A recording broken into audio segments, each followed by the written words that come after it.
Hello दोस्त, आज हम लोग पढ़ने वाले 10th के फर्स्ट चैप्टर मैथ। ठीक है, तो हम शुरू करते हैं, जिसका नाम है वास्तविक संख्या। वास्तविक संख्या यानी इंग्लिश में बोलते हैं रियल नंबर। Real number. तो हम एकदम बेसिक से शुरू करेंगे। ठीक है, तो हम स्टार्ट करते हैं। अंक। अंक किसको बोलते हैं? तो अंक जो होता है 0 से 9 तक अंक कहलाता है। अंक कहलाता है।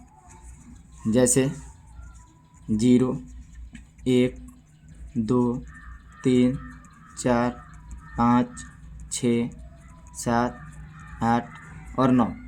कहेगा अंकों की कुल संख्या कितनी होती है? तो अंकों की अगर कुल संख्या की बात करें तो होता है 10। अंकों की कुल संख्या कितनी होती है? 10। अब आता है संख्या। संख्या किसको बोलेंगे? तो अंकों के समूह को संख्या कहते हैं। अंकों के समूह को संख्या कहते हैं। संख्या कहते हैं। तो अंकों के समूह को क्या कहते हैं? संख्या। जैसे में कुछ भी लिख लीजिए, बस एक अंक से ज़्यादा रहना चाहिए। ये हो गया ETC। ये क्या हो गया? संख्या। अब देखते हैं संख्या के प्रकार। अगर हम संख्या के प्रकार की बात करें तो संख्या को डिवाइड करते हैं। तो संख्या के डिवाइड करते हैं तो ये पहले 2 भाग में बढ़ता है।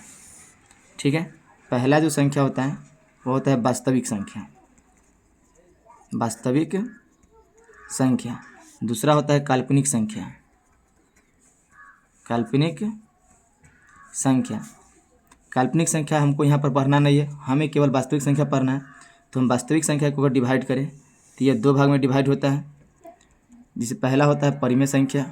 परिमेय संख्या। और दूसरा होता है अपरिमेय संख्या। अपरिमेय संख्या। फिर अपरिमेय का कोई प्रकार नहीं होता है। परिमेय का 2 भाग में बांटेंगे। एक होता है पूर्णांक संख्या। पूर्णांक संख्या। और दूसरा होता है भिन्न संख्या। भिन्न संख्या। फिर पूर्णांक संख्या को 2 भाग में बांटेंगे। एक होता है पूर्ण संख्या। पूर्ण संख्या। और दूसरा होता है ऋणात्मक संख्या। ऋणात्मक संख्या। फिर पूर्ण संख्या को 2 भाग में बांटेंगे। एक होता है प्राकृतिक संख्या, जिसे प्राकृत संख्या भी कहते हैं।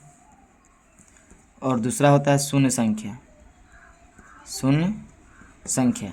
और लास्ट में आता है 2 और, जिसमें एक होता है सम संख्या और दूसरा होता है विषम संख्या। तो इस तरह से संख्या कर दिया।